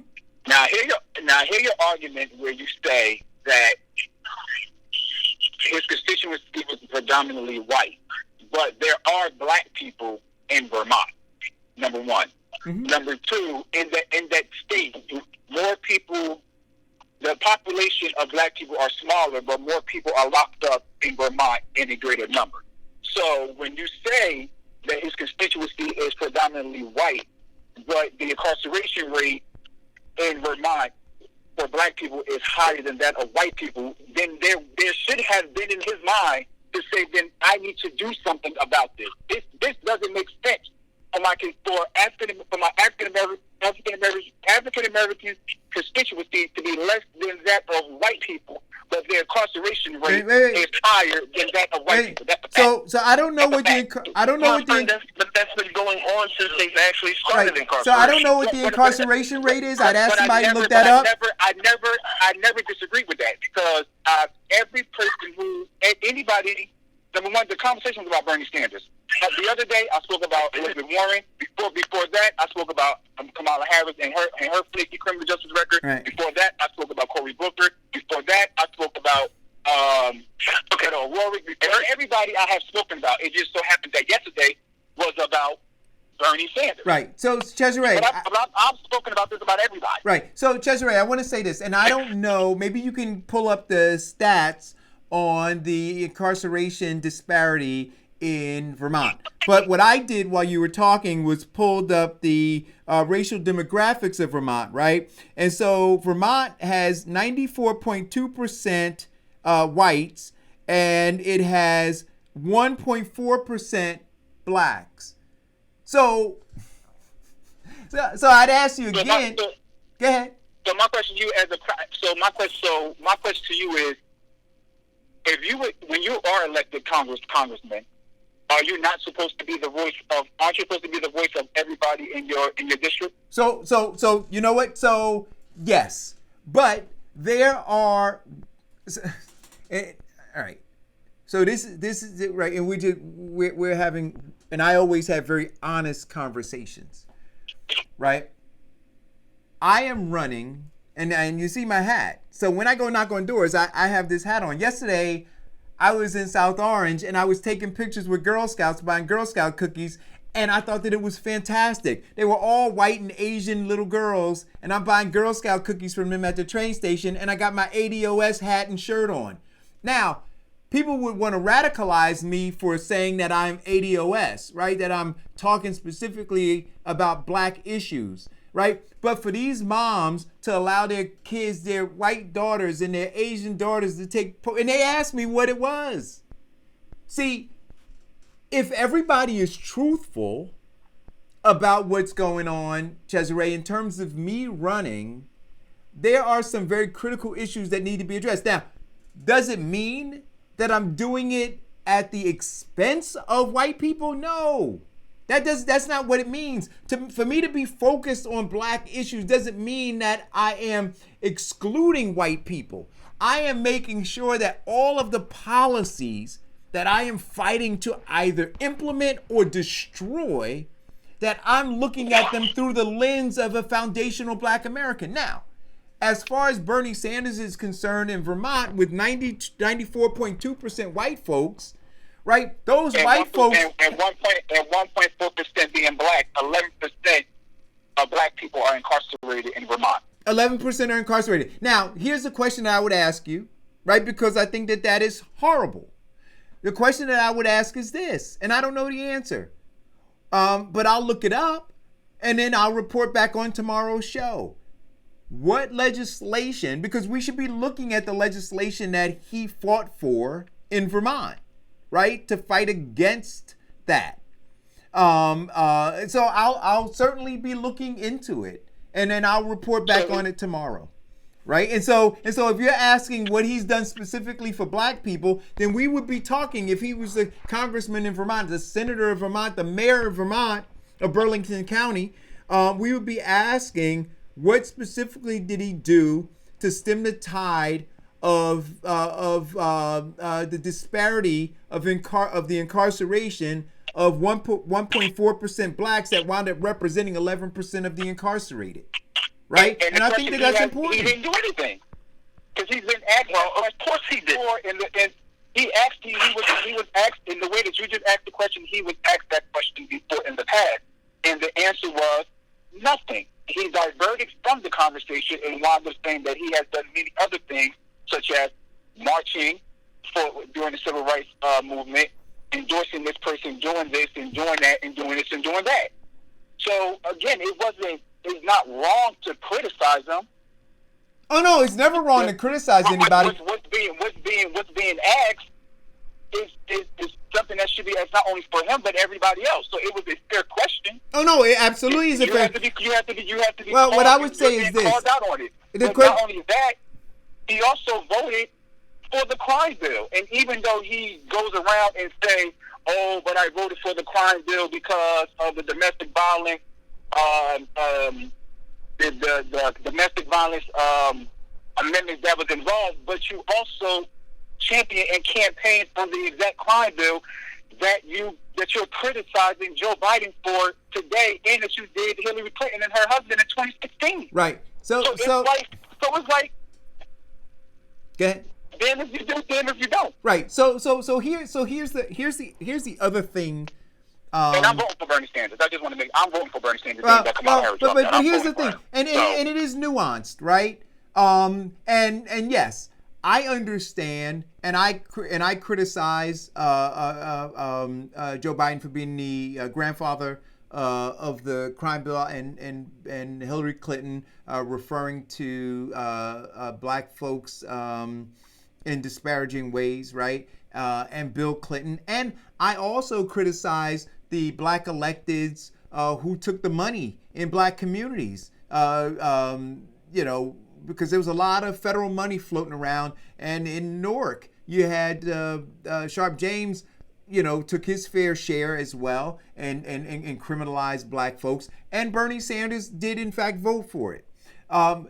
If you look at the nuance of it, and here's something also I think that you got to take into consideration. He stood there on the floor. He didn't want it in it, but what they did was they said, look, if you want this piece of legislation, if you want this piece for your folks in Vermont, right, we're going to attach it to this bill. Now, here's always the conundrum. If he didn't vote for it, if he said, I'm not going to vote for it, then his opponents in Vermont would have said what? He voted against this women's, against this Violence Against Women's Act. That's what they would have said. If he would have said, you know what? I'm stepping away from that. They would have said he voted against the Violence Against Women's Act. So now, and like you said these words coming out of your mouth, damned if you do, damned if you don't. So here's a guy now whose constituency is saying, we want this. And you've got the insidious nature of politics where they say, you know what, we're going to grab you by the cojones. And we're going to take the thing that they want in your community in order to get your vote, and we're going to attach it to this thing. And what Bernie Sanders did is, if you look at his speech on the floor, he said this was horrible. He said it was absolutely horrible. So I don't know. I think that. But he said it was awful. He said it was awful, but he campaigned as a person being tough on crime his following election. Not because, and I looked it up, not because of the domestic violence amendment for women. He specifically voted for as being a person tough on crime. And specifically because he voted for the '94 crime bill. Well, I think that. But I think that you could be. The whole thing is that the whole culture and politics in our society was that everybody feared the young black man. And as Hillary said, it was the wolfcat. And just about everybody voted on the crime bill. Yeah. I never dismissed that, though. Yeah. So listen, what I'm gonna do, because we gotta end this show. Cesare, man, I love you, my brother. And you stay safe out there doing what you do for the residents of Newark. But I'm gonna do. I appreciate what you're doing. Keep being a soldier. Yeah, man. I'm gonna do some homework, and we're gonna investigate this a little bit more, right? But listen, guys. Today is Super Tuesday. And you are going to see in a huge way, just watch it, trust me, you're going to see the establishment stick their middle finger up at the 99% that they have their knee on. They're going to do that today. And we'll talk about it tomorrow. Thanks for tuning in. Vincent, thanks for calling in. Cesare, thanks for weighing in. Farrakhan Sawab, I got to come and see you, my brother. I love you all. Stay safe. Hey, thanks